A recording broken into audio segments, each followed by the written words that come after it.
Well, good evening, wrestling fans, and welcome to another episode of the Hager-Hershey's High School Wrestling Weekly, hosted by the Double Eagle Clubhouse Grill. Rex Brewer, Dane Fuelling, a couple other set-in guests tonight, but big weekend of wrestling on WZBD and a big week of wrestling headed for this weekend. Yeah, I can't think that there's anybody else in the state who was able to cover two conference tournaments this weekend as WZBD did, and we were happy to bring you all the action, and you really couldn't have asked for two more competitive conference tournaments, and that's one of our topics tonight as we get deeper into things is talking about coaching staffs and projections and sort of setting goals and setting values as to what you want to accomplish in a weekend. And, you know, there's a lot of dynamics in these two tournaments on Friday and Saturday that things could have changed if different decisions had been made. I think I texted you with about a match to go and said, am I going to see two tournaments decided by half a team point again today? Well, it very closely was.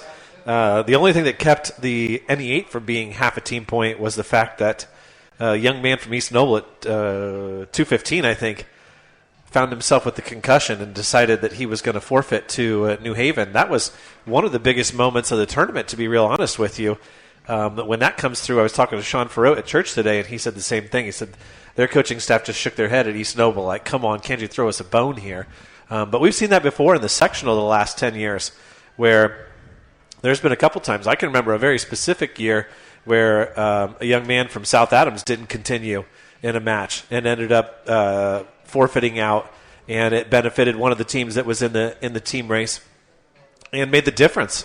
So that's one of those things. You can never count on points.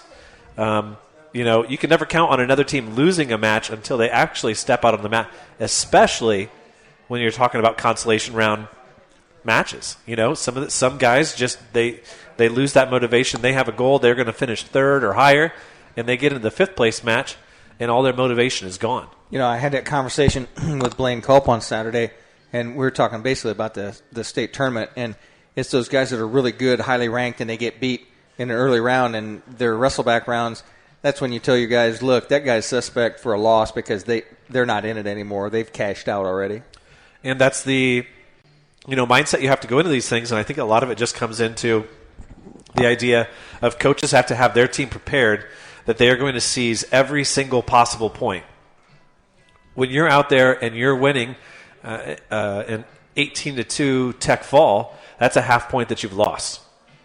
You know, if you think that you're going to be in a situation where you're going to be in a close team race, every Tech fall that you score is a half point that you've lost because you didn't score the fall.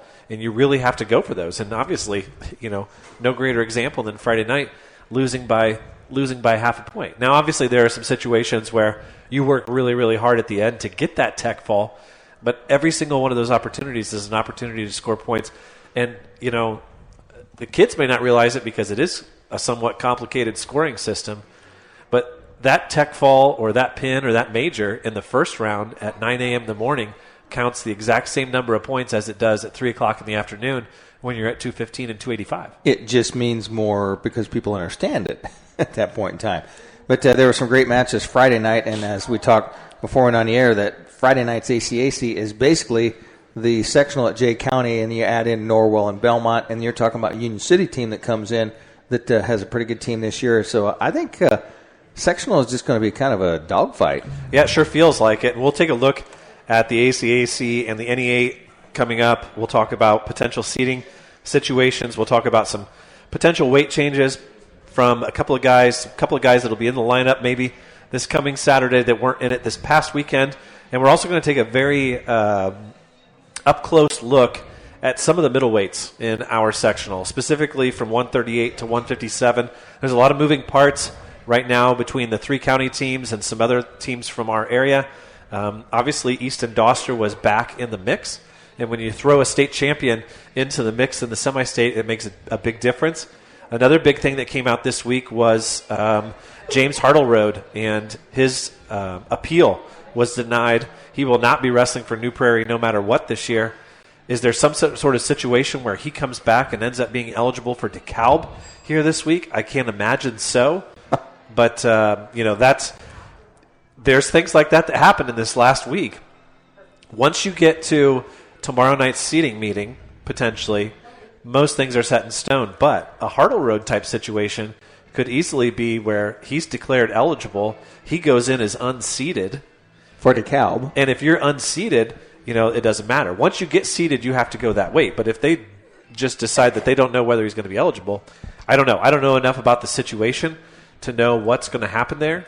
But I do know that he would, change things up a lot here in the Fort Wayne semi-state at heavyweight. Well, I do know that there has been times when someone finishes their conference tournament and changes teams and wrestles for another team at sectional. We've seen that. Yeah, we have. It's only 7 days in between, or with the ACAC, I guess 8. But, it's going to be a great sectional tournament. There haven't been many sectionals in the history of high school wrestling in Adams County that have been more fun and more entertaining than the way last year's went down, right? I mean, the storylines abound. I think I wrote 3,000 or 4,000 words about it last year just because of all of the elements that were there. I think we are sort of barreling towards another very similar situation right now between AC and Belmont with, Jay County playing a big role in that as well. It's not very often that you have two matches running simultaneously and have two kind of upsets within 10 seconds of each other that swing the scoring of the tournament from one team to another. Yeah, and a lot of it speaks to the strides and the gains that Grady Baker's made in the last 16 months as a high school wrestler. But that's the fun. That's what we love to see. We love hearing about the guys who are 8th graders that are going to be great high school wrestlers. And I'm sure Nathan and Josh can attest to this. Guys that are going to be semi-state, state quality guys as freshmen. You love seeing how far they progress. Maybe they're a medalist by the time they're a junior. Maybe they reach a win on Saturday and place 5th or 6th.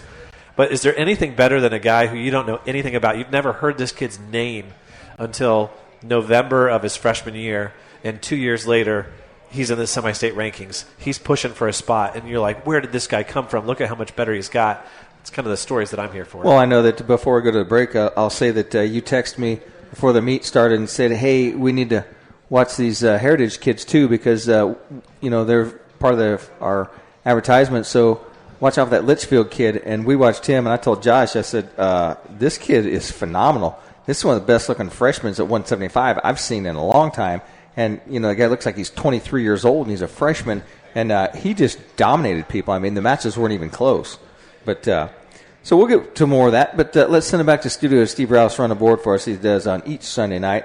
We'll be back with more wrestling talk about the conference tournaments and upcoming sectional here on WZBD.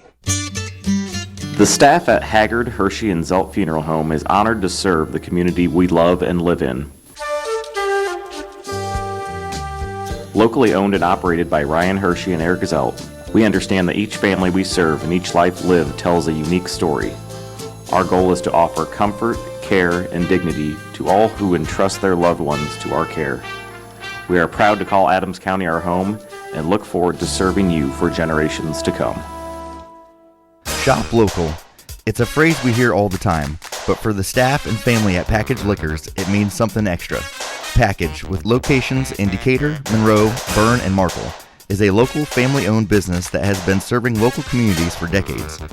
We take your support and patronage and return it by supporting local athletes on WZBD and donating to different organizations across Adams County. The next time you're deciding where to shop, shop local. Shop at Package. It's where your friends shop.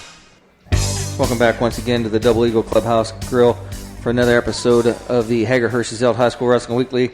And Dane, wing special on Sunday night. I went with the wings again. Always good. You kind of switched up. You went with a little half-order nachos. It was the size of a garbage can lid, though. Haven't gotten the nachos in a couple of weeks. I had a cheeseburger on the way home yesterday. We stopped by the infamous spot where I remember where I contracting COVID the first time on the way home from the Anderson. Now I do have something sad to Applebee's. report. The Anderson Applebee's no longer has a picture of our dear friend Dave Nathan. Really? In the entrance to the bathrooms as he's officiating the volleyball. He fell out of grace. They've done a remodel there. So, no, the nachos were great, and of course they've got the football game here on the big screens, and they'll have all kinds of sports here for you. And as we get deeper into the tournament, they'll also have our broadcasts and all that kind of stuff. A lot of Big Ten wrestling here at the Double Eagle, and of course the food is absolutely great. And that's a fumble. Don't the Anderson Applebee's understand that if you take that picture of Dave Nathan down, they'll have that mice problem come back? I don't know. Hey, Dave Nathan is a hard worker. Make sure you listen to him in the mornings. He's doing a great job as he sort of found his stride, taking over for Tony G in the mornings. And, the guy works so hard. He's doing officiating. He's doing WZBD stuff. He's doing broadcasting stuff. He did a great broadcast last night for the Adams Central boys game, and he was already working with me this morning. A lot of people don't realize how much goes into it. There's a lot of timing involved and people work that goes into what we're going to do on Saturday.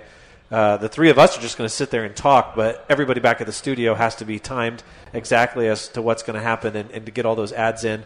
We'll have the high school basketball coaches show. We'll have Steve Gagel's Oldies. We'll transition into wrestling.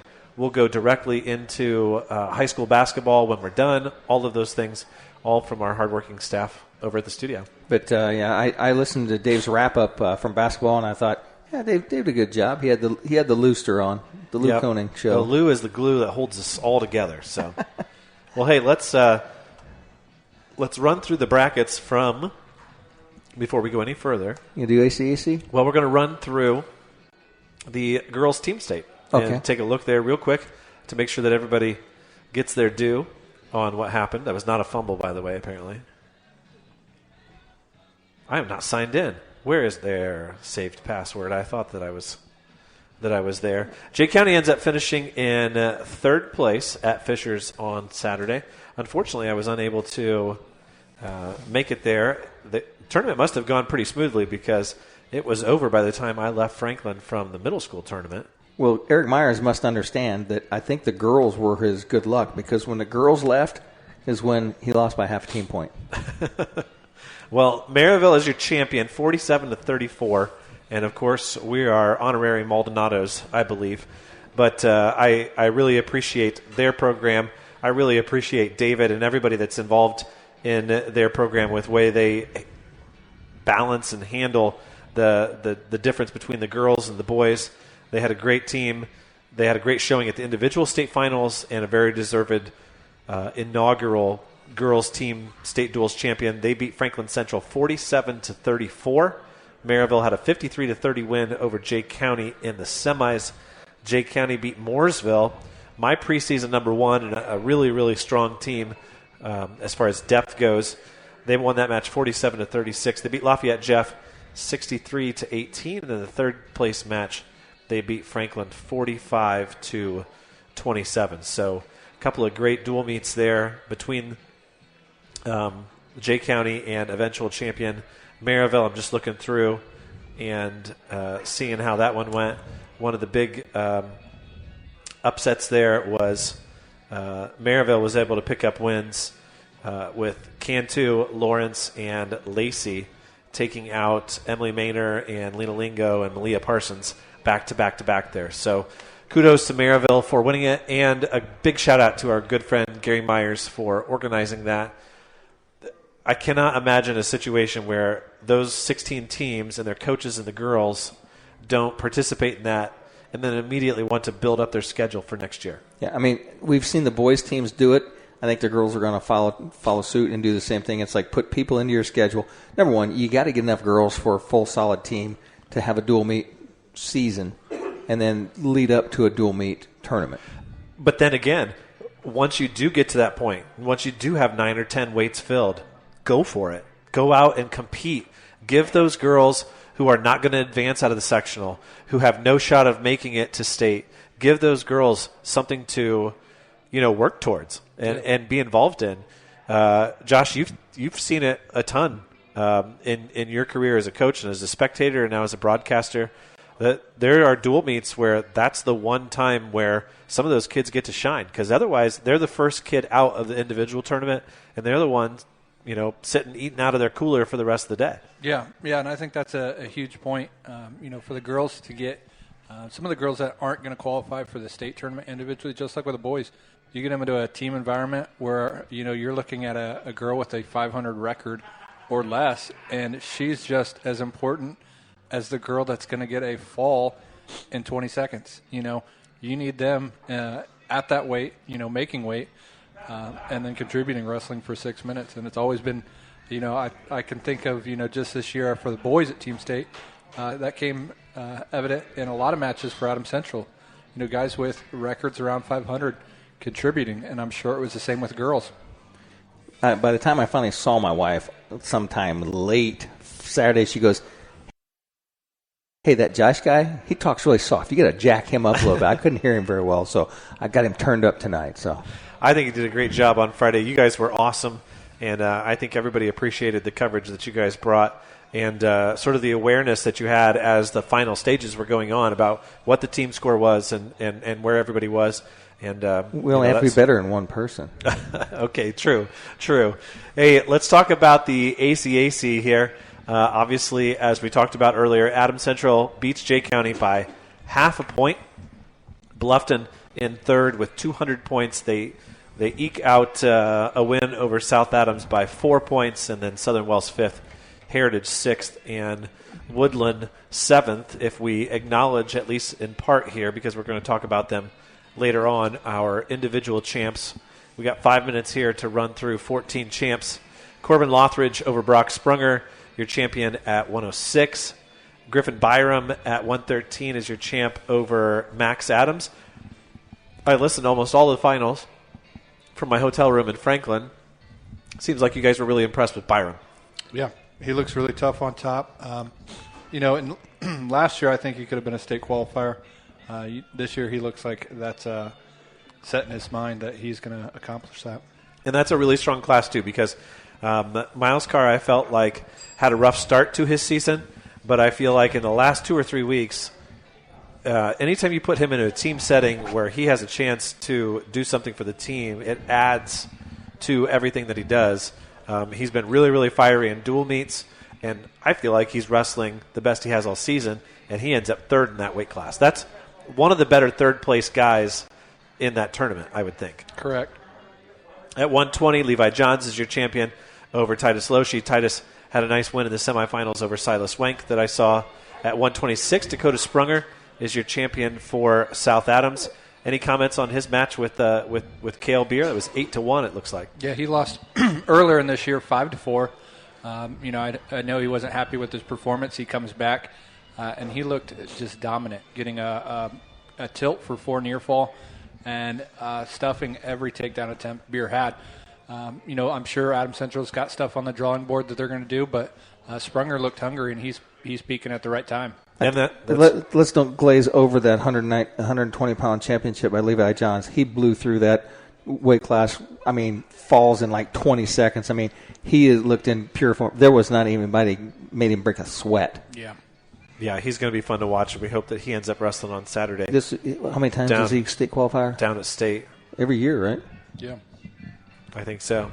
At 132, congrats to Coach Duncan and Southern Wells. Jaron Frauger looked certainly worthy of being an ACAC champ. He wins first place by pinning Will Patterson in the finals in the third period. At 138, Dylan Ogg is your champion with a fall over seems like a pretty impressive freshman there in Parker Barnes from Bluffton. And not to go over Max Morelos, who took third. He was in a dogfight with Parker Barnes that came to a last-second throw. Morales looked good for, 3/4 of the match and lost it on a, last-second throw. He was very impressive, too. Easily could have been in the finals for Heritage. I mean, that match, they traded points probably 4 or 5 times in the third period. I mean, they went back and forth. 15-16 going into the last couple seconds, and then there was a throw attempt by Barnes. So another guy for Heritage that looked good. Another young guy from Bluffton, Parker Nash, ends up in the finals at 144. Loses to senior A.J. Heskett from Jay County in a minute 8 in the finals. Wyatt Mann takes third. That Heskett move, wrestling at 32 at one point in time, then going all the way to 44. We have guys cutting from 44 to 32, and he's going the other direction. And that was another one. Wyatt Mann had a lead on Heskett, I believe at one time 8-1, and then he's leading with 30 seconds by 3, and Mann does a lat drop attempt and gets stuck. Yeah. And that was, would have been a big upset. Heskett comes out on top. At 150 pounds, Brayson is your champion over Braxton Huff. Kudos to Braxton Huff for making the finals at 150. I know there's only 4 guys in that weight class, but that's got to be a good confidence builder for the freshman there. Brayson obviously has no trouble with the rest of the field there. Same thing with Mav at 157. I know there was some talk from a couple different people that maybe weren't sure what the plans were. We'll talk about this when we get to our next segment, but I think those 2 boys are set in where they're going to go for the postseason. At 165, was that the match of the tournament, or was that just the closest match of the tournament? Sometimes there's great 1-0 matches, and then sometimes there's ones where you're wishing that it hadn't been 6 minutes. I don't know. I'm going to put my referee's hat on. I think maybe could have been a few stalling called in that last period, and it got to the point where the timing was not good, and the referee didn't want to make the call that tied it up. I thought Byerly played the edge a little bit too much and wrestled a little bit too defensive. I think that match could have been tied up with a stalling win into OT. Yeah, I need to teach Plattner how to get into the waterfall position because he was deep and on like 4 or 5 double positions, and he just has to learn how to finish them. He gets the leg, and then Byerly did a good job of tying him up. See, if you're in the corner, you yell Iranian, then he'd know what you're talking about. That's right. See, isn't that one of those bouts, though? It goes 1-0, and then the next time that they wrestle, it ends up 9-8. It's like once the first takedown falls, and then they have to start chasing each other. It's like when it's 0-0 and when you're deciding where to go and your choices, you wrestle so differently. Once the first points sort of break the dam, then you go. I don't know. I would imagine that those 2 see each other next week almost 100% guaranteed. Yeah, and I think probably both of them wrestled a little bit, understanding that could affect their seed a little bit. Plattner a little bit more on his toes. Byerly not wanting to give up a sectional seed. So that was a little bit maybe in his mind. See, now, Dane, I'm not trying to say that Josh trying to prove his point, but apparently we both couldn't fall asleep on Friday night because he texted both of us at 12:25 a.m. and said, I just heard Jim Gibbons say waterfall position. Now, I will let you know on my night off on Friday, I did sleep through that text, and I didn't see it until I got up at 4:30, so I was happy.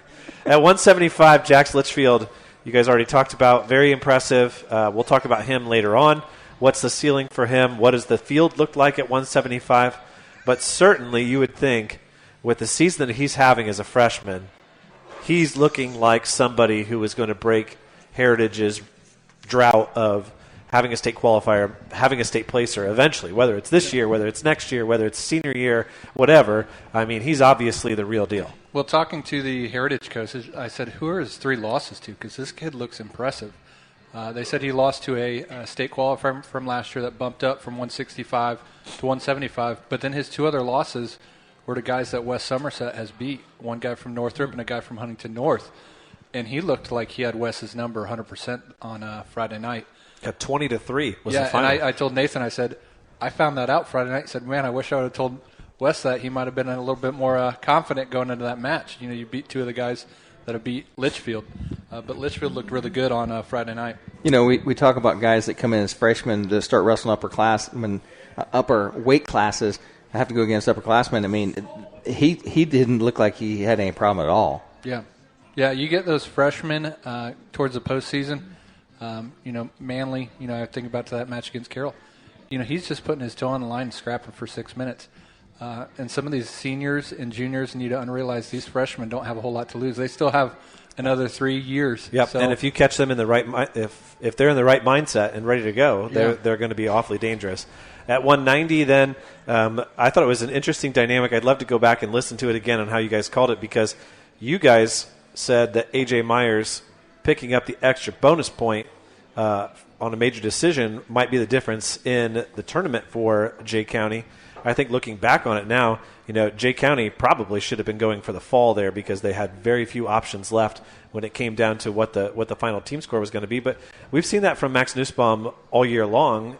He's another guy who has scrapped his way towards 25 wins now as a freshman at 190, wrestling Adams Central's schedule. And there's been matches we know Nussbaum comes in as a freshman, and his role is don't get pinned, and he goes above and beyond that and wrestles really solid matches, sometimes only gives up a straight decision.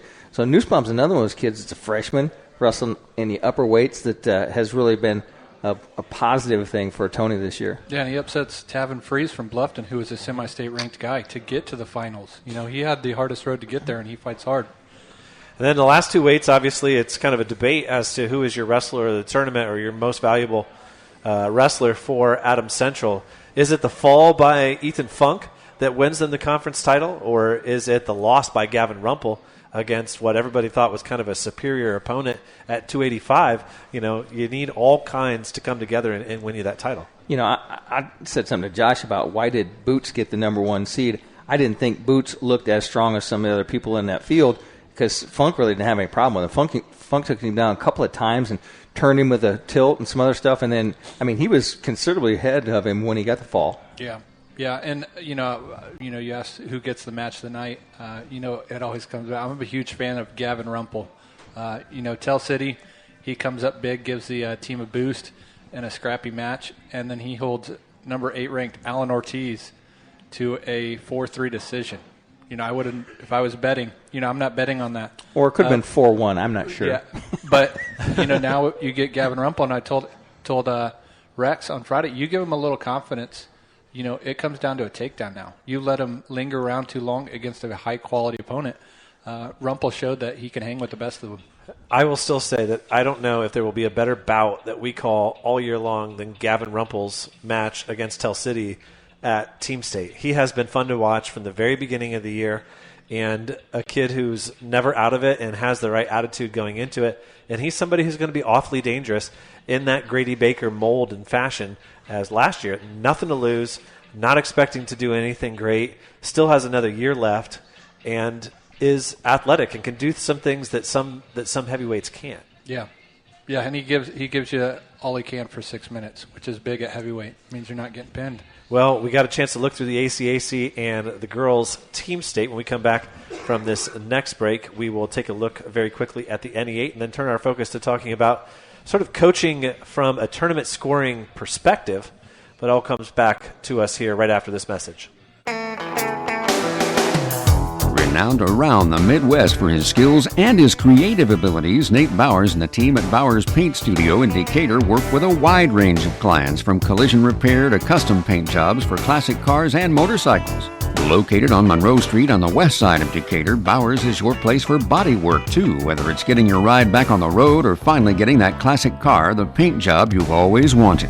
Stop by or give Nate a call to put the best in the business to work for you. Weigand Construction in Fort Wayne is committed to providing quality, value-based construction services, and that commitment begins with our employees. We strive to anticipate and exceed clients' expectations, honor our commitments, and provide for the communities in which we live. If this sounds like the place where you'd like to work, visit our website at Weigand Construction to see our open positions and fill out an application. We want you on our team. Weigand Construction. Trust, well built.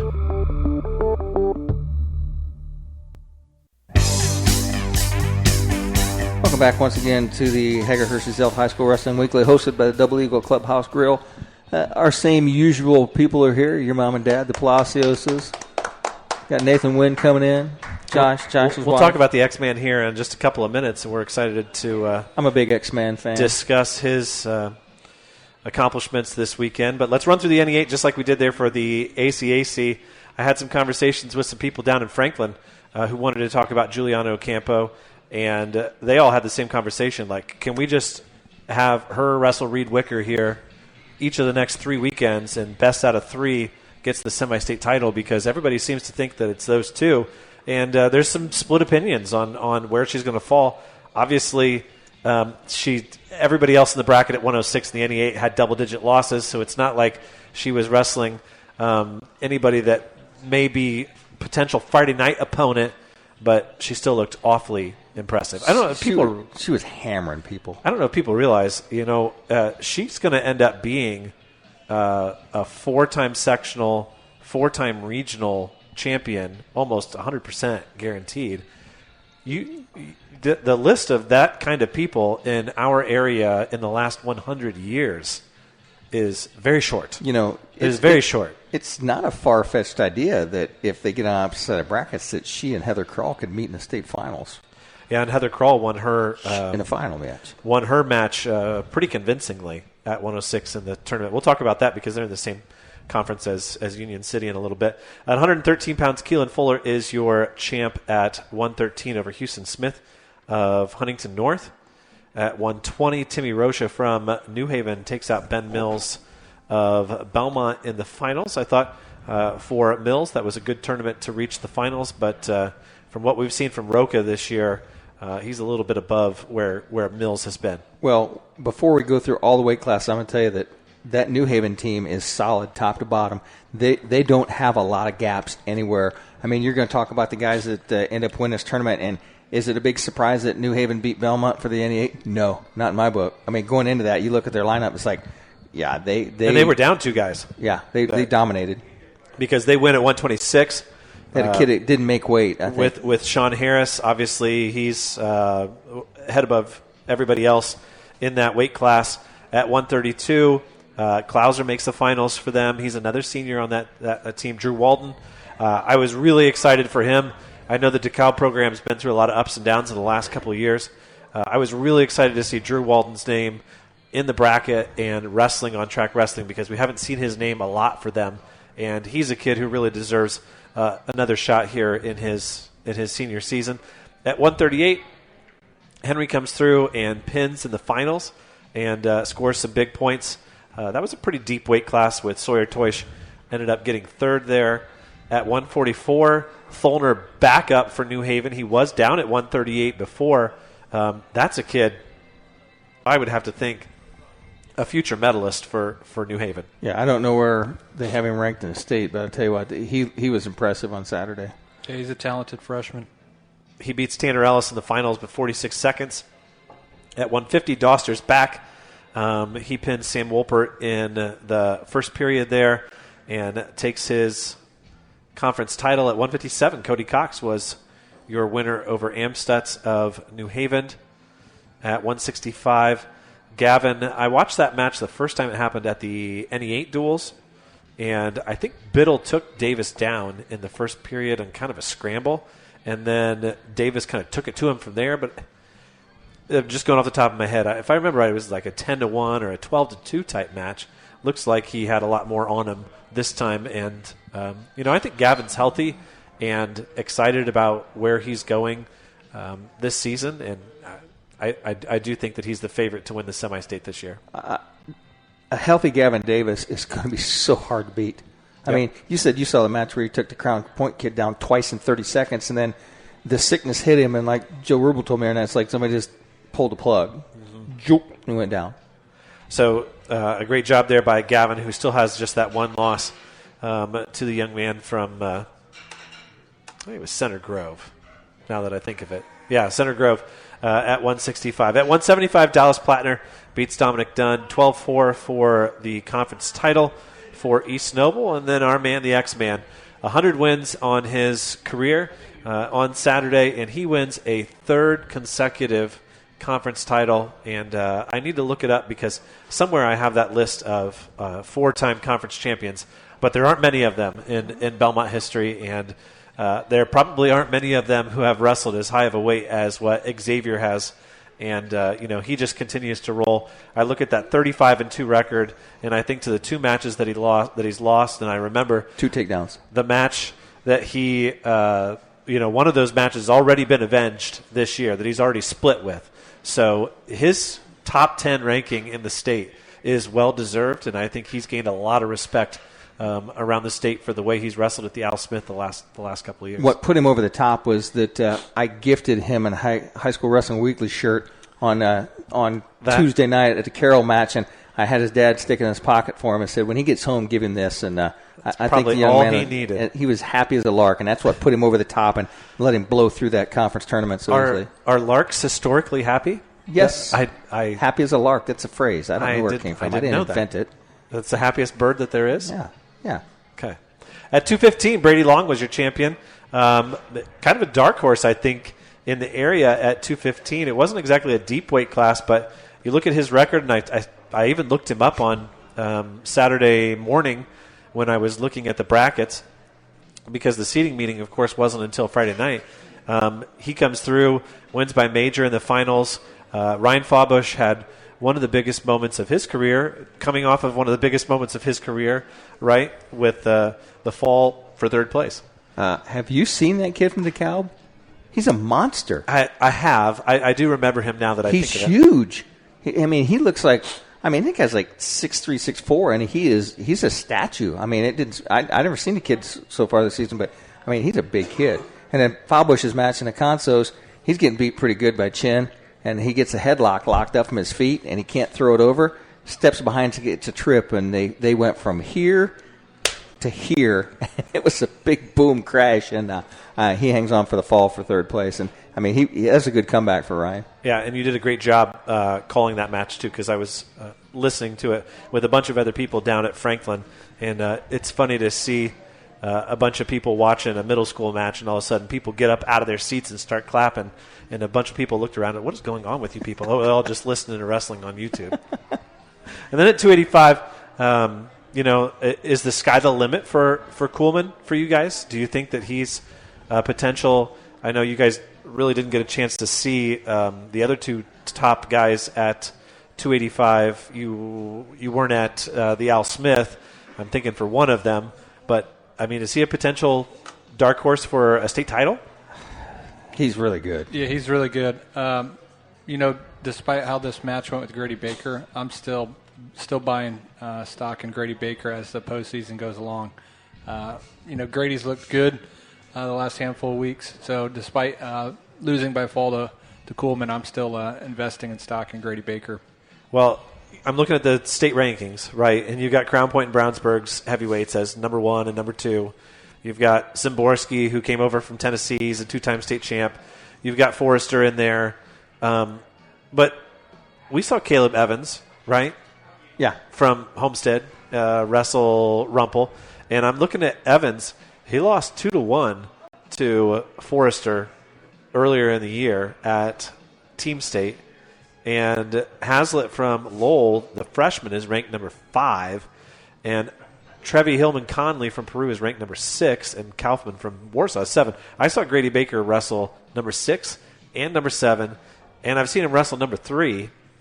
And Grady Baker is competitive with those guys, challenging for takedowns. So if Kuhlman's up that high, I would have to think that Kuhlman is easily a contender for a state semifinalist or a state finalist. I think the size of Evans doesn't let him compete with some of those Kuhlman. Kuhlman is really good. They got Evans at 4. Not my opinion. The picture of Forrester doesn't hardly do him justice for how big of a kid that is. He's a monster. But then you look at Zimborski, right, and you're reminded that he was a state champ at 160 3 years ago, and he's really not a 285-pounder. He's more of a college heavyweight type. So there's some interesting dynamics there where maybe Kuhlman's size lends him to having a little bit more of an advantage. But, I think Josh is right. The way Baker has wrestled him twice, that's only going to make him better, and you see where the draws go, but 285 could be one of those weights where we get some surprises. And that's the only thing you don't want to see. I think Grady Baker, in my mind, is the favorite coming out of sectional and out of regional. I think Baker upsets Ortiz, but then you don't want to draw. You get 2 guys in the same Carroll regional, and those are the number 3 and number 4 guy. You just don't want that draw. Not getting after Mikey, but how does Lothmer get beat by Baker and jump from 20th to 16th? Well, I think the rankings say 21st. This near game at 16. They came out on the 21st, and the match was on the 21st. Okay. So I would say that's probably the reason why. But yeah, Baker was in the state rankings earlier in the year, so he's on that list. Obviously, he has lost to number 6 and number 7 and number 3, and now holds that win over number 16 Lothamer. So yeah, I would think that he's probably up there. He's on the watch list. He's on the watch list. The watch list is pretty extensive too, by the way. It's a pretty cool ordeal. Once again, I thought you guys did a great job with the ACAC on Friday night. We're going to talk in this next segment about how do you approach as a coach a close tournament, whether it's on Friday night or whether it's on a Saturday, with your guys. How do you balance the team scoring part of things with individual expectations and team goal setting and all of that? But we'll talk about that more in the next segment right after these messages. Based out of the Indiana Tech Wrestling Facility, the Warrior Regional Training Center is an elite training center for youth wrestlers, high school wrestlers, and college and senior level athletes. Featuring a college coaching staff with a strong history of developing talent and producing results, Warrior RTC will give any wrestler quality training partners to push them to new levels in the state-of-the-art 25,000 square foot wrestling building. The training is affordable and private training is also available. Put Warrior RTC in your corner this season. Does your smile need work? Maybe it's time for a cleaning and exam. Visit Laura Kugelhahn, DDS, and her knowledgeable, caring staff at Complete Smiles on North Main Street in Bluffton. Dr. Kugelhahn would love to help you maintain your dental health or transform your smile. Whatever your needs might be, Complete Smiles is there to help you. Dr. Kugelhahn is currently accepting new patients. Call 824-3100 to schedule an appointment. Welcome back once again to the Hager Hershey High School Wrestling Weekly, hosted by Double Eagle Clubhouse Grill.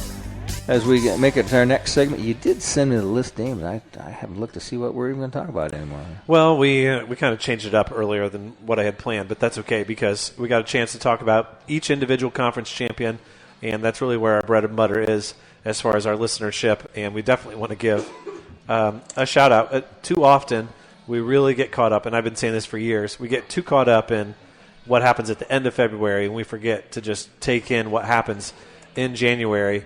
Winning a conference title is a really, really cool thing. And I think Belmont does a great job of remembering their conference champions with photos on the wall and all of that kind of thing. And when you win a conference title, that's something that should be celebrated, even if you're not a semi-state qualifier, even if you get knocked out at regional. Winning a conference title is a really big thing. Yeah, I was talking to some people at AC on Friday night. You know, the four-time qualifier or four-time champ for ACAC was only 15 long, and that's been going on for 60 years. I'm sure it's the same with Belmont. Belmont's had maybe a richer tradition than some of the schools in the ACAC, but to be a four-time and even a three-time, is a great feat. You're talking about Xavier Palacios being a three-time champ. That's something to be praised for Xavier's job to get winning that three times. Yeah, so, one of the things I wanted to talk about in this segment was team scoring. Obviously, we saw two very close team races on Friday night and on Saturday night, and we know we've been talking to Nathan now for the last couple of weeks, and he's been talking about how he's had the sectional brackets figured out for 3 or 4 weeks, and he updates them very through. I know that Eric Myers at Jay County does the same thing. And so at what point, Josh, you were on the coaching staff for a while at South Adams, and Nathan over there is currently on the coaching staff. At what point do you sit down with your coaching staff and say, okay, we have a chance to win this. We are going to have to squeeze every single point out of this. I think all the time to one of my favorite stories that BJ Farrote tells, he talks about the year 99, just before the turn of the century, when Belmont went to the Al Smith and lost to Penn by half a point for the Al Smith. And they had won maybe 6 or 7 years in a row, and they won the next 3 or 4 years after that. There's the one blemish on that list. And he went to John Sheets on the first day and told him that he screwed up and that he could have pinned that kid if he'd wanted to. And if we lose by half a point, it's your fault. Well, it turns out the next day they ended up losing by half a point. And Farrote always said he just felt terrible. Of course, John Sheets was champion and scored a ton of points, and it certainly wasn't John's fault that they hadn't scored enough points.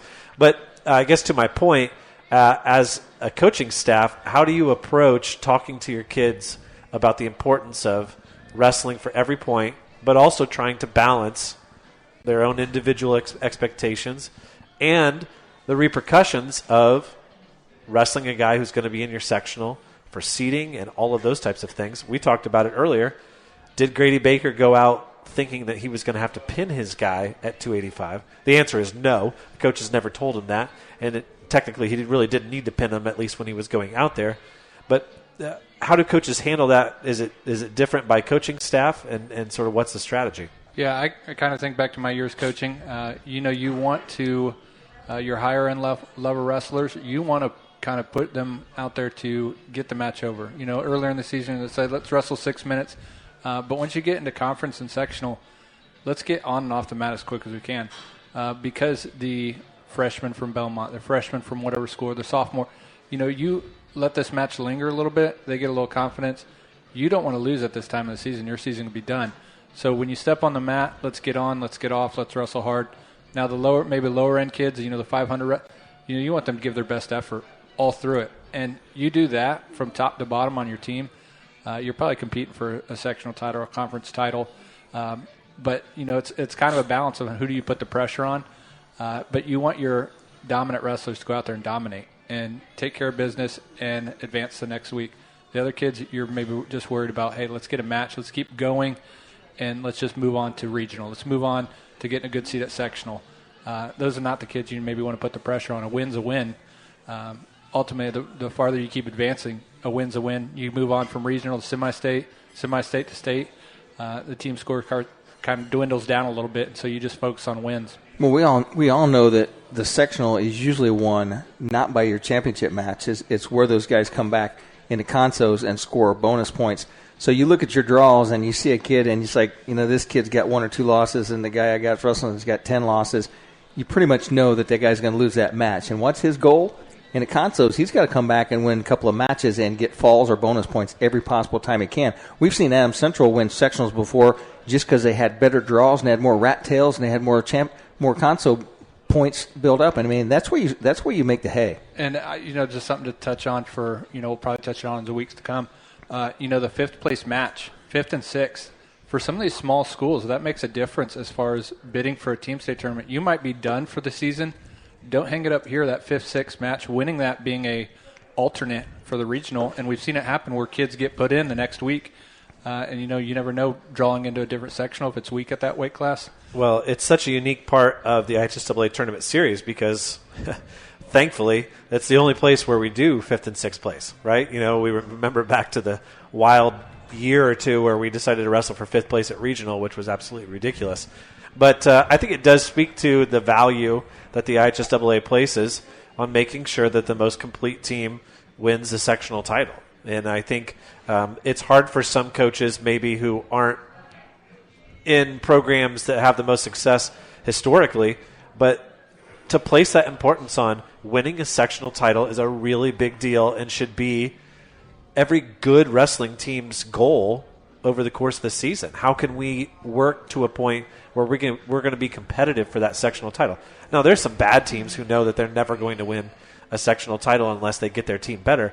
But, there a lot of sectionals, there are 4 teams who are competitive. And depending on who shows up that day and who really wrestles hard and who turns those kids who should be 5th placers into 3rd placers and pulls off those wins, that makes a really big difference. Every kid's got to step up into that spoiler role to say, okay, what can I do to make a difference?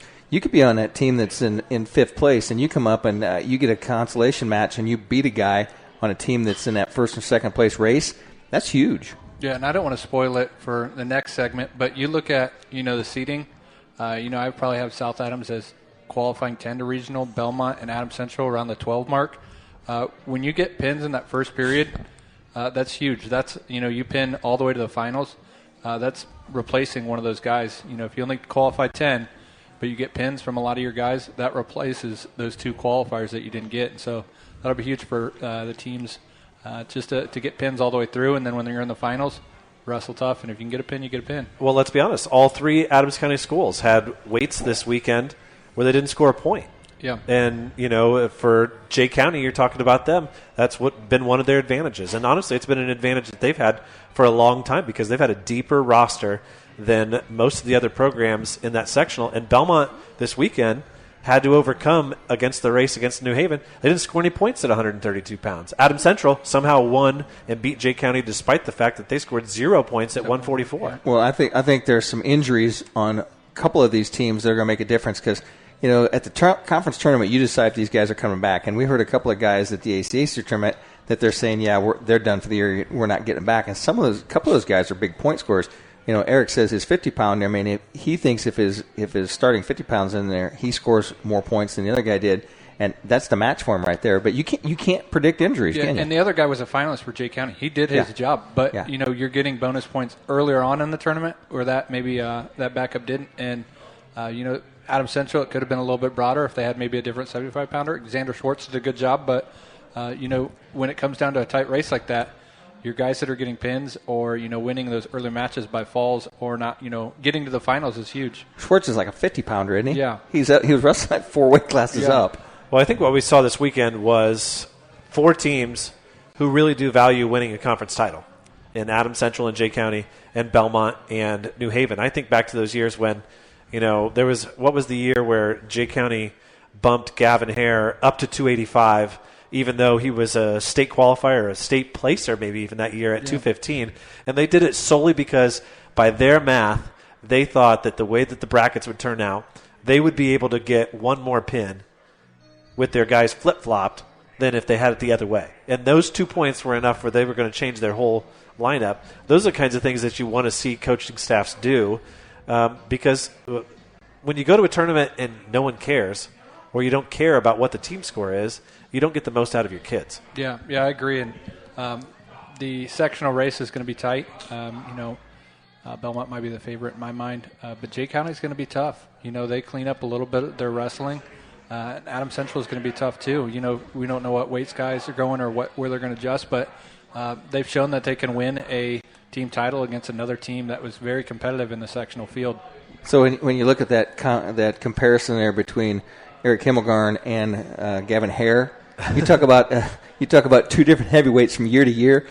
That was a big difference. And that was the year drawing a blank on the wrestler for Jay County, but he was a big 285 football player. Had a lot of offers, and Gavin Hare went toe-to-toe, and I believe he threw him feet to back, and the crowd erupted. It was a kind of a David and Goliath moment for Gavin Hare at heavyweight. Never count Gavin Hare out of a match. No. He could be down 16-2. Yeah, I believe it was Shaneman from Adams Central. Yes, who they had just gotten to come out and wasn't a long-time starter for them, but was a heck of an athlete. And, they identified the fact that they had a chance to win if they made those moves. And those are the kinds of things. That's one of the things that you can do at a conference tournament that you don't necessarily do in a sectional tournament because of the way that the tournament is set up. And a lot of that dynamic has changed now since the IHSAA dropped the team state. You used to be able to convince guys, look, we know that you think you can go you can achieve more at 165, but we've got to get you in at 175 because we have a chance to get into that team regional. And once we get into that team regional, the sky's the limit. We can make it all the way to team state. You're going to have to take this one for the team. Now that that's gone, it's everybody for himself, and it really is a true wrestle-off situation as to who gets a spot. Because if you don't have team state, how do you convince a hockey player to come out and wrestle? Exactly. Yeah. Exactly. I'm not throwing any names out there, but... Well, in this next segment, we're going to take a really deep look here at specifically 4 weights, right in the middle of our local focus, 138, 144, and 157. We'll talk more about those from a local perspective right after this. When faced with the difficult task of making arrangements for your loved one, many emotions and questions arise. What would they want me to do if they were here? Where is the money coming from? How much should I spend? Do they want burial or cremation? The staff at Haggard, Hershey, and Zelt Funeral Home can help you navigate these tough questions. Make your wishes known and allow us to make sure that your wishes are carried out. Call Ryan Hershey or Eric Zelt at 260-724-7167 to schedule an appointment today. You don't always need an attorney, but when you do, the man to call is Brad Weber. Brad has extensive experience in most legal matters and will help you make your problems disappear. Keep this number handy, 452-7045. That's 452-7045. You just never know when you'll need the services of an experienced litigator like Brad Weber. Welcome back once again to the Double Eagle Clubhouse Grill for another segment of the Haggard Hershey Zelt High School Wrestling Weekly. We're joined now by one of the best accountants in the Adams County area, Nathan Wynn. And Josh on Friday night said that he was getting some texts from you, and I think you guys were kind of jostling back and forth point-wise and see what you had to have. And then Dane was texting at the same time. Clear down Franklin, he was already telling us what we had to have for who was going to win what. It was a lot of fun. Those are the kinds of things that make those kind of nights enjoyable. And, I think back to some of the very first ACAC tournaments that I went to, And I can remember times where, there was the overhead projector in the corner, right? And somebody was writing with a grease look who is in the house. A grease marker. I thought I heard a Cybertruck in the neighborhood. But yeah, the tournament directors and athletic directors, take note. You have to publicize and make known what the team score is as often as possible. If you're not actively displaying it visually for the crowd, you've got to be telling people over the loudspeakers. And once again, we don't have to be in a rush. We don't have to hurry through everything. You can take a break after this round, and you can make sure that you have it verified. Here are the team scores now after this round. And even if you don't read them all, it's okay. You can tell us who's in first and who's in second so that people know. The more context you add to stories, and I've learned this as a sports writer, anybody can go through the box score and tell you this person had 4 hits, but it's the context that you add to that situation that's meaningful to people.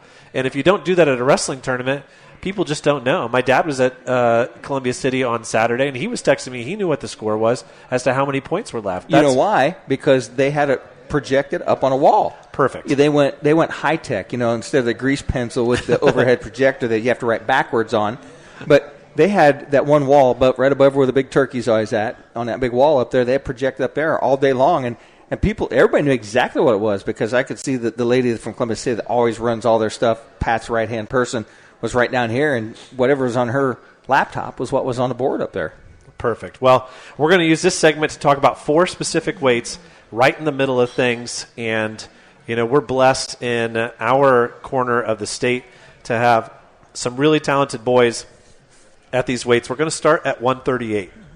So the biggest thing that's happened at 138, obviously, was in the dual meet there at the very beginning of January when Dylan Ogg took out Henry Farreau, right? It was 10-1 or 11-0, something like that. And then on top of that, Ashton Goney from Jay County, a guy that, speaking of my dad and I made the trip to Cowan at the very beginning of the year, and I think you would have been there, right? A kid who I had heard about from Cowan and that Coach Bradley had told me about, but I didn't really think that he was going to be this good. He's the number 1 ranked kid in the semi-state after his win over Ogg. I'll say I was surprised by that. We saw him, like you said, first duel of the year. He pinned Eli Loshi, and watching him, it was like, you can tell he's a good kid. But he was ranked top 20 in the state preseason. He was either middle school champ or runner-up. I'm like, he's good, but Eli's not a top 20 ranked kid, so I didn't know how that would translate. And he's got some good wins this year, but the win over Dylan Ogg, that's surprising, and that's a very good win for him. Now, also at 138, we look at the semi-state standings. Malachi Tholner, who we were just talking about, was at 44, had some big wins, looked really good, then dropped down to 138, and I was like, man, the sky's the limit for this kid, and now he's back up to 144. I don't know if Harley or Jimmy are listening in, if they're going to give us some insight as to where they expect him to be long-term, but if he's at 138, I think that makes semi-state a whole lot tougher for our local Jay County regional guys, because he's one guy that I would not want to meet in the ticket round. If he's not there, honestly, and no disrespect to Carter Krause, because he's a very accomplished wrestler, I could see our regional getting all 3 guys to the state finals, and I base that solely off of the result that Henry had against Kokendorfer from Garrett. They're all up there. But, these are the variables that we don't know until we get to those sectional brackets when they come out tomorrow night or Tuesday. Tholner was really impressive on Saturday. I mean, he won the finals easily. So from a seeding perspective, right, Ogg's number 1, Froat's number 2, that's probably not going to change. Those 2 are going to meet in the finals. Whoever's there is going to be opposite of Goney, who's very likely to be the Delta sectional champ. And then, you could have a rematch then at regional, but then whoever comes out of that group of 3 then, I think, is going to be obviously your favorite to win the semi-state. You could say that. Probably the favorite going in. I would not be shocked to see any of those 3 win it. They're, I don't want to say interchangeable. I know Ogg had the big win over Farreau, but Furt's a gamer. He's had some great wins this year. But yeah, they're kind of all beating each other. That any one of those could be our champ, but I would say they're definitely, of the three, they're the three favorites. Well, remember back to that match, 11-1.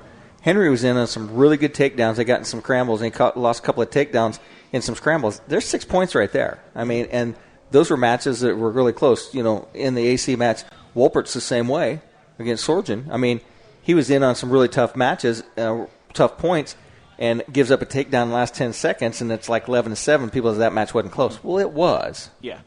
You're right, that AC duel, it was a lot of two matches that are highly ranked opponents that look big, but you just happen to lose 2 or 3 50-50 positions if you lose all of them. But hey, maybe you win all of them next time. But yeah, both those matches will be highly competitive, sectional and regional and going forward.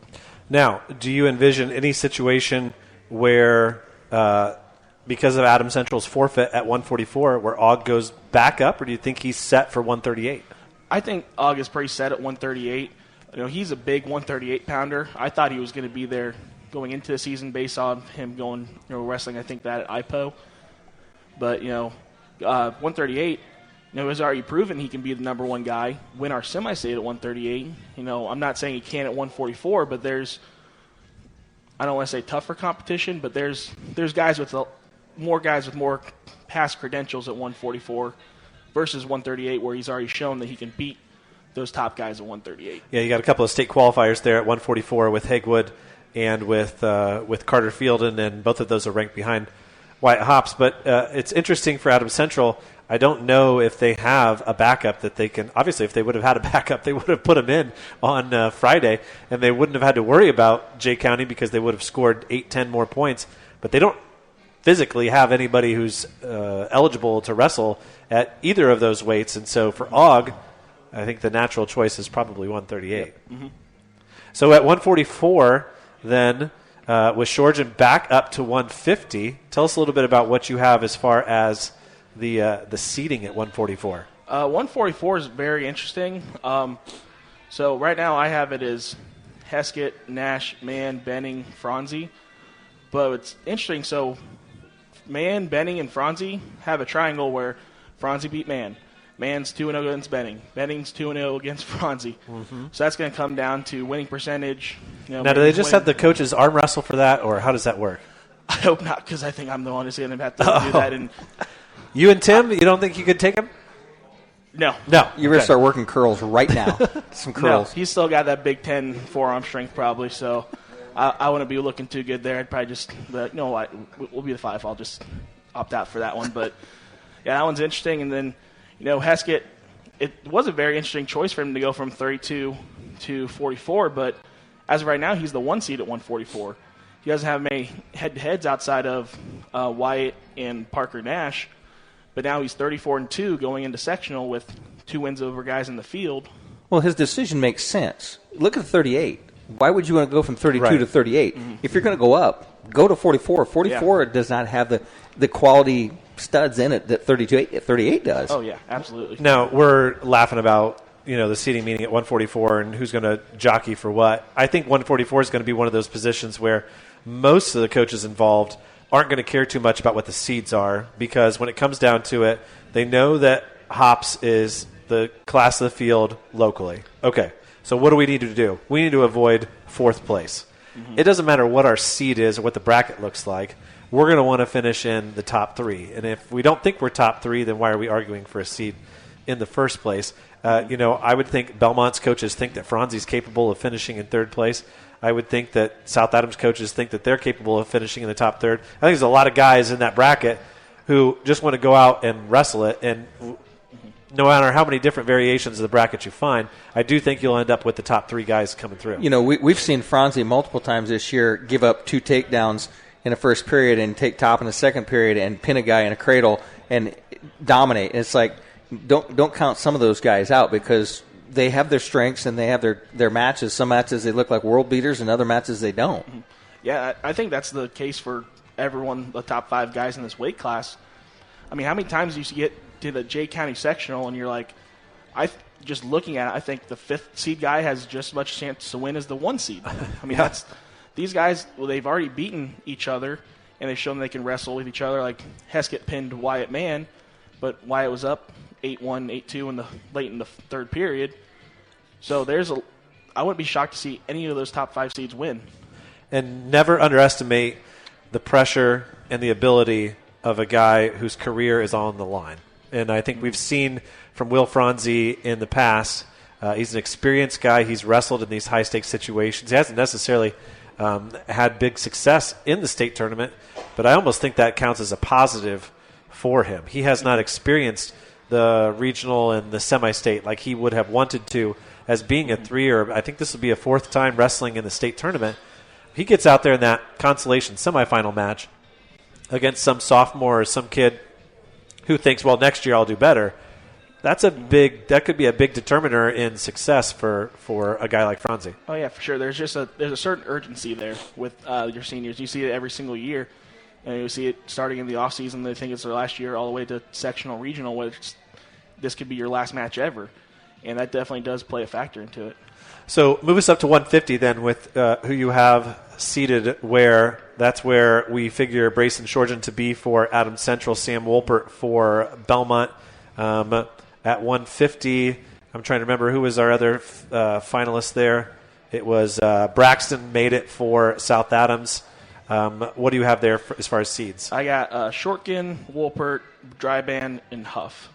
And that could change. I don't anticipate Jacob Robson wrestling. He's walking around in a boot and crutches on Friday, but I also heard maybe he may try to give it a go.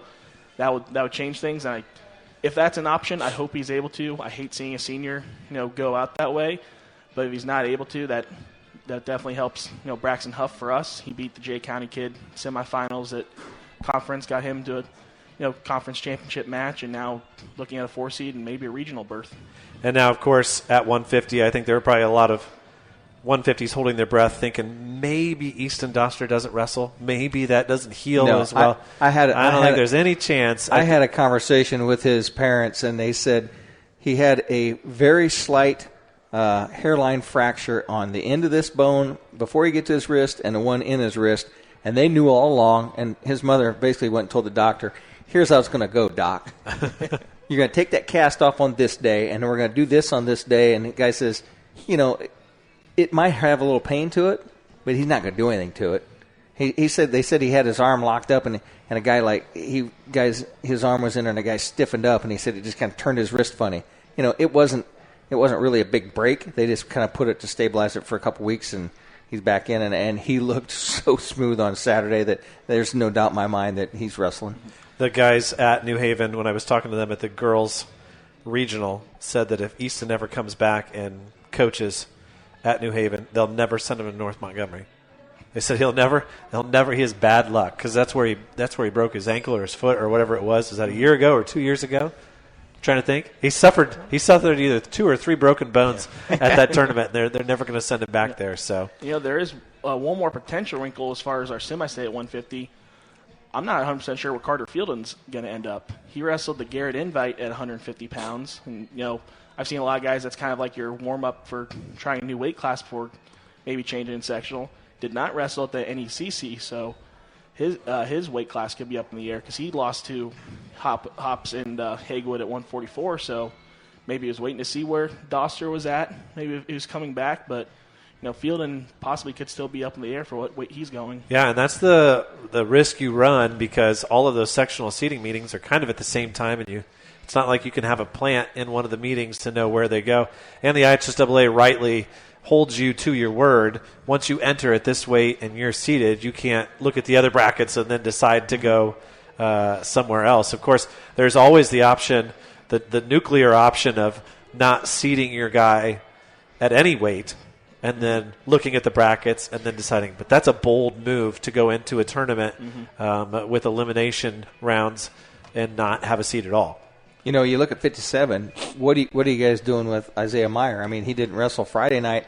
They said he has like a broken bone in one of his vertebrae or something, and it's like he can't hurt it anymore, but it's just painful. What's the situation there? Yeah, so right now it is. We've just been holding him out, try to get the pain back down to be more manageable, but it is something he's just going to have to work through. But he's able to. It's just, we're past the team state part of the season.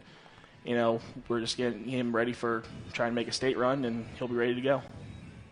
Well, certainly 157 becomes so much more exciting if Isaiah is in there. Of course, in our regional, we're talking about Jackson Bradley, two-time state placer, a semifinalist last year at the state finals in Evansville. You've got the other Hagewood in there from Perry Heights, who's ranked second. We've seen a lot of good things from Blake Denman from Angola, and Cody Cox certainly showed himself well at the NE8 this weekend.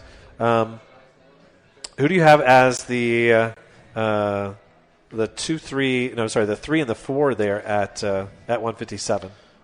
I've got Cody Cox right now at the 3, and Austin Roth from Union City is the 4. Okay, and we're going to talk about Union City and Blackford here in the next segment. But those are some of the storylines for our listeners as to what's going to go down tomorrow night at the seating meeting. Which is it virtual now? Yep, it is. I was going to say, I was thinking it's been virtual the last couple of years for. But always a challenge to get wrestling coaches all on the same page when it comes to technology. Yeah, we'll see how it goes. I know we did it last year. It was in person. I went to Jay County High School with Robert, and then a couple of years ago, me and Jesse did it from my living room on the Google Hangout. But now it's back to the Google Hangout. So, I'm an accountant. I'm on a computer a lot, but I'm also not the most tech savvy. So. There you go. Hopefully well, I can get those seats. It's funny. Every year I think about it more and more, but I go all the way back to 2003 when this sectional started, and it felt so new. But now, we're darn near 25 years into this sectional alignment, where it feels really, really weird to thinking about any other 9 teams than the 9 teams that we currently have. It has not changed since we went from the Adams Central sectional back in 2002 to the Jay County sectional here in 2003. What could ever happen that would change that alignment?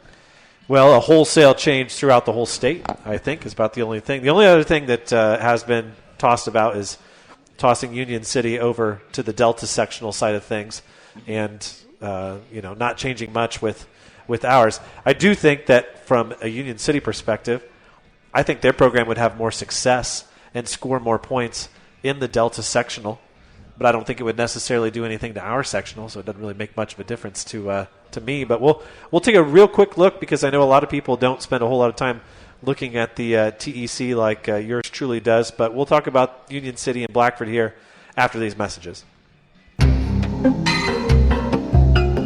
DDD Maintenance and Repair, owned and operated by Shane Reynolds, has your local professionals for heavy-duty truck and diesel engine repair. DDD Maintenance and Repair also offers full-service sand and glass blasting for your surface restoration projects. Whether it's getting your heavy-duty truck and diesel engine running like new or sandblasting your project to look like new, we have a blast renewing the past. Give Shane and the guys a call at 260-223-5442. That's DDD Maintenance and Repair. Renowned around the Midwest for his skills and his creative abilities, Nate Bowers and the team at Bowers Paint Studio in Decatur work with a wide range of clients, from collision repair to custom paint jobs for classic cars and motorcycles. Located on Monroe Street on the west side of Decatur, Bowers is your place for body work too, whether it's getting your ride back on the road or finally getting that classic car, the paint job you've always wanted. Stop by or give Nate a call to put the best in the business to work for you. Welcome back once again to the Double Eagle Clubhouse Grill for the final segment of the Hager-Hershey-Zeld High School Wrestling Weekly. We have Nathan Wynn still with us talking about multiple weight classes here at the sectional coming up. And Dane, is it just me, or did the sectionals creep up on us? It seemed like we just started this like a week or so ago, and we're talking about first matches and stuff like that, and it's sectional week already.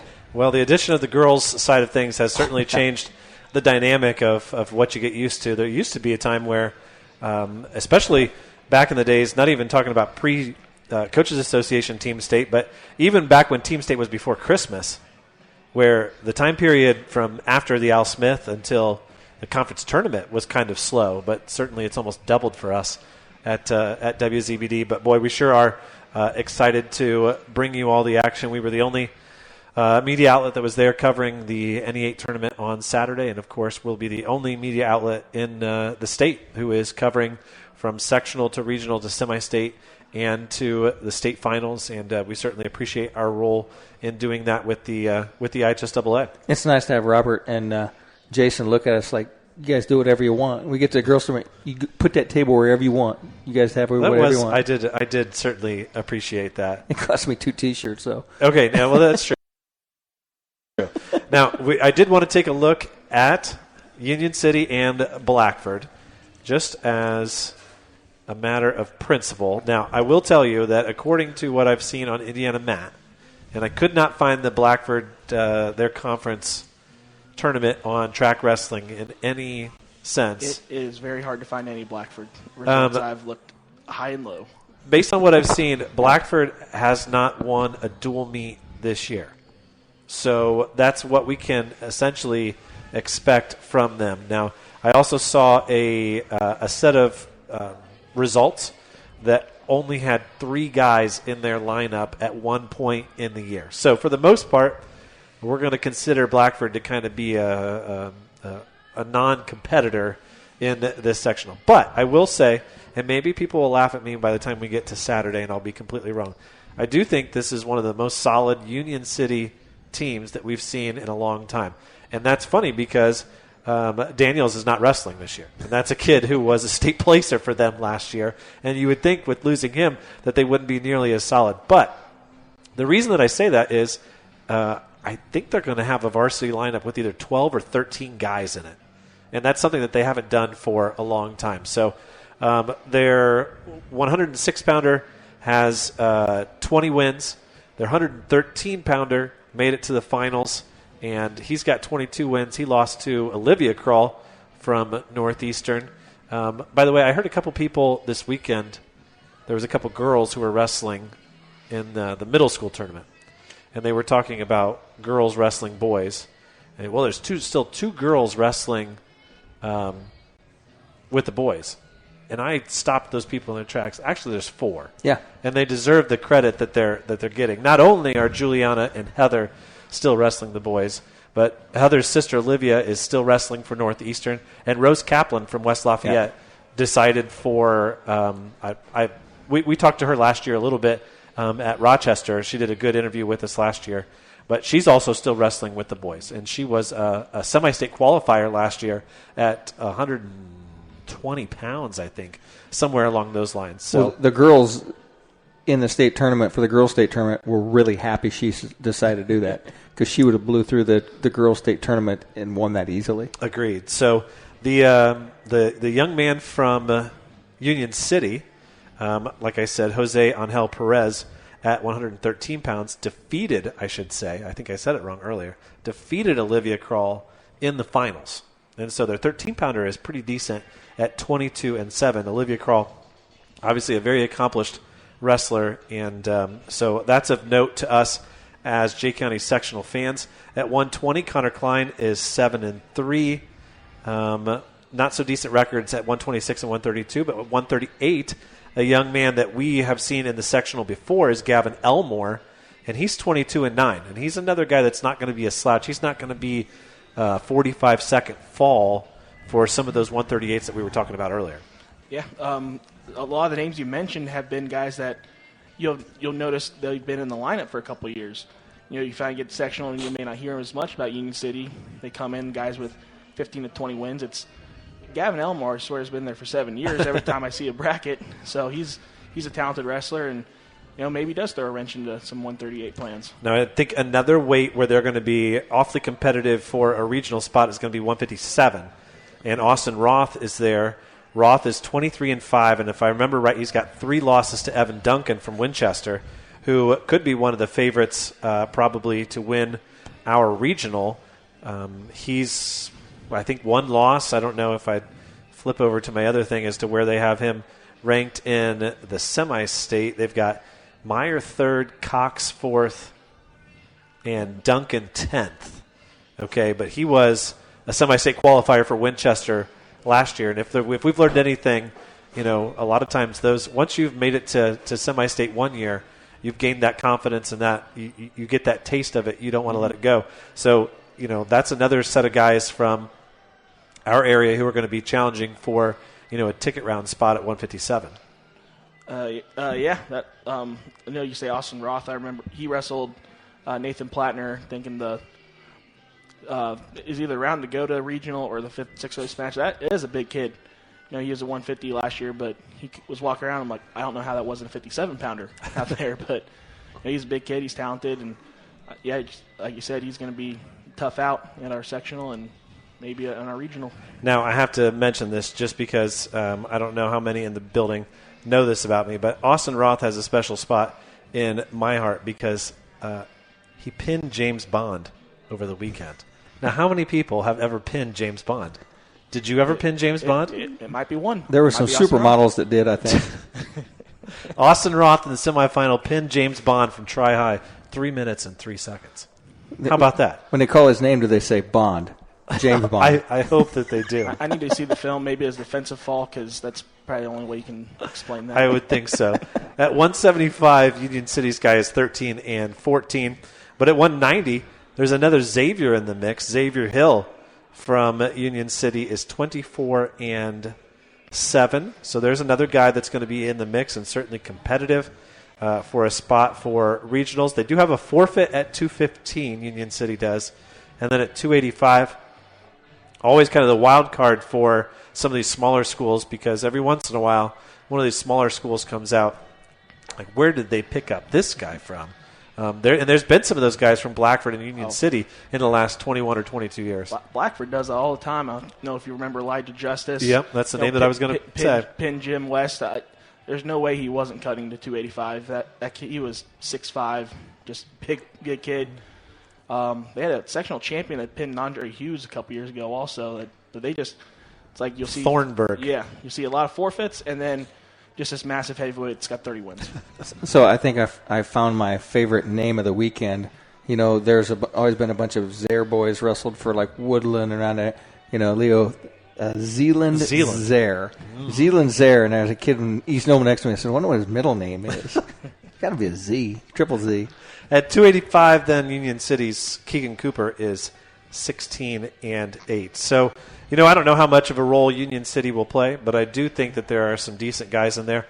And one thing that we've also learned of being around the sport for a long time is that if you can get 12 or 13 or 14 guys who are motivated and working hard, they really are going to push each other to be better. And a 12-guy Union City team is a lot more dangerous than a 6-guy Union City team as far as the depth that they have and the ability to wrestle with each other. We talk about Blackford. That Blackford's girls team was really good this year, and it's the same thing. They just got enough girls out that they had some competition in the room and pushed each other hard. So with that, that's kind of our preview of looking at the upcoming Jay County sectional. Of course, tomorrow night's the seating meeting. You'll see brackets depending on how Mr. Falcons wants to release them, either on Monday night or on Tuesday. We'll have coverage of what those brackets look like, and we'll have access to them midway through the week on WZBD.com. And then, of course, join us for what will be wall-to-wall coverage on Saturday. We'll be there from the very first whistle on YouTube. We'll be on air most of the day on 92.7, but we'll be on YouTube throughout the day. And we're going with a 3-man crew on Saturday. I'm really excited to bring Josh into the fold for the postseason. And we're going to do some fun things with that and hopefully bring you a few more interviews and some variety of stuff as we go through. And we'll continue that all the way through the 4 weeks of the season, and it'll feel good to be back in Indianapolis again. As you always do in this last segment here, you pull out your little black book and you look and see what we have on tap for the rest of the broadcast for the week. But one thing that I note, this is where we're going to tournament mode, Dane, and the Tuesday, Thursday's out. So we get a rest until the weekend at least. Yeah, unless you got a couple of kids on a middle school team, then you're just right back into a different segment. I will put the plug in there because it's a lot of fun, and the South Adams match is always a lot of fun too. But the Adams Central and Belmont Middle School match is Tuesday at Adams Central. If you're a diehard and you have Tuesday open on your calendar, and your name's someone other than Bruce Teamy, because Bruce will be there. John. That will be worth your time. There's a lot of really fun kids to watch. I had a chance to follow the Belmont Middle School team on Saturday at Franklin as they finished in 11th place out of 16 teams, with a couple of Brownsburgs and a couple of Avons and a couple of Center Grove teams there. They were impressive. There's some 8th graders that you're going to really like watching them wrestle, and the same thing for Adams Central.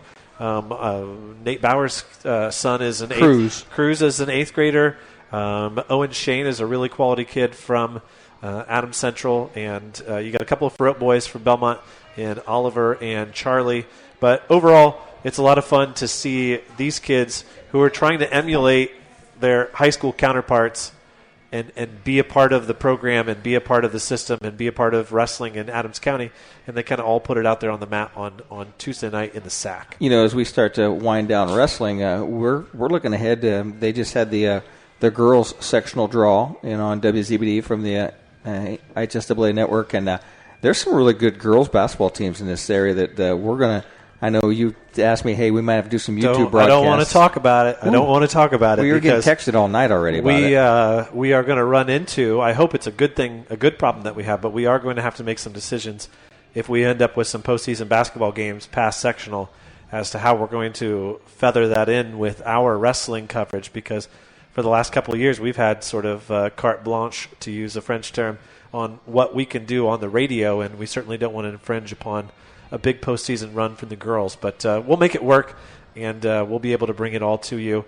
Certainly that Belmont team, if they can find their way past Norwell in the sectional finals, they could go into the postseason as the highest-ranked team in the northern semi-state. And, the sky's the limit. But once again, it all runs through Norwell. And I had a conversation with a young man from Decatur today, and something that I have a little bit of passion for is boys volleyball in the spring, right just around the corner. And they said that there was 15 boys at the open gym for Belmont's volleyball team that's going to start up this year. And the HSAA did a solid, and they pitted Norwell and Belmont and Heritage in the same volleyball sectional. Cool. So we needed that for sure. So, yeah, looking at those girls' sectional brackets, Belmont's opposite of Norwell. I believe New Haven plays Heritage in the first round. Belmont and Norwell wouldn't play each other until the finals. They won't play their first games until the Friday semifinals. South Adams got the bye. They'll take on the winner of Woodland and Whitco. Meanwhile, Adams Central will play Bishop Luers on Tuesday. In the second game, the heavy favorite there in that sectional will be the Bluffton Tigers, who honestly could be poised for a really big postseason run. Looking ahead to this week on WZBD, on Monday, that's tomorrow, you'll hear Purdue basketball live, followed by Adams Central and Concordia. Matt and Lou on the call for that one. We got another high school basketball game on Tuesday as the Belmont girls wrap up their last couple of games here. Matt and Lou will be on the call for that one. Angola at Belmont. Then on Wednesday, we've got the Pacers and the Pistons. And then for those of you who are familiar with our programming, write in your calendars Thursday and Friday. Thursday at 6 p.m. is our Lutheran Schools Week program. That's the dealio where Al goes out to the Lutheran schools and talks to the kids and asks them what their favorite class is. And, of course, they all say lunch and PE, and they never say religion or math or anything like that, but it's a lot of fun. So if you got a kid or a grandkid in a Lutheran school, make sure you tune into that because Al does a great job with that. He'll do the same thing for the Friday Catholic Schools Week program. This year, the Lutheran and Catholic Schools Weeks overlapped. Kicked off this morning with the Catholic Schools pancake sausage breakfast at St. Joe. I was in St. Joe on Friday talking to their 8th graders. They were really excited for it.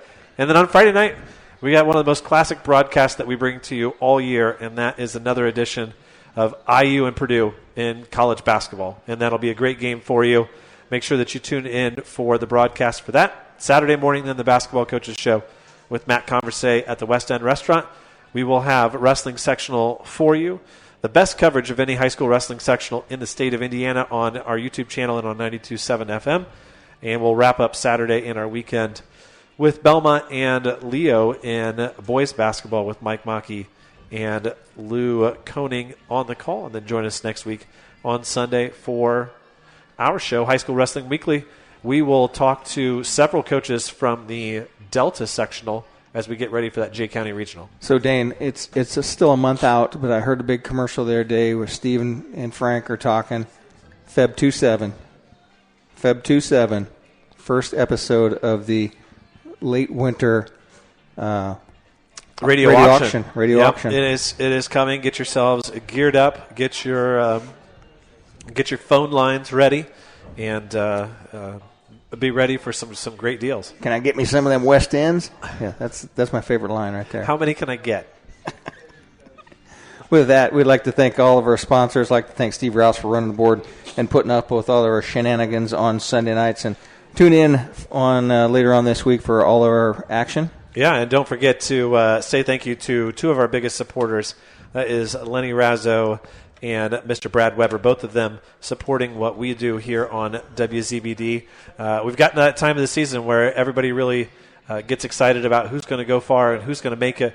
All kinds of people text me throughout the week, how many guys do you think we're going to get to state? I'm like, you know what? Let's just get them to regional first, and let's enjoy those numbers first before we start thinking about the state finals. But it's all coming up here over the next 4 Saturdays here on WZBD. Thanks, everybody.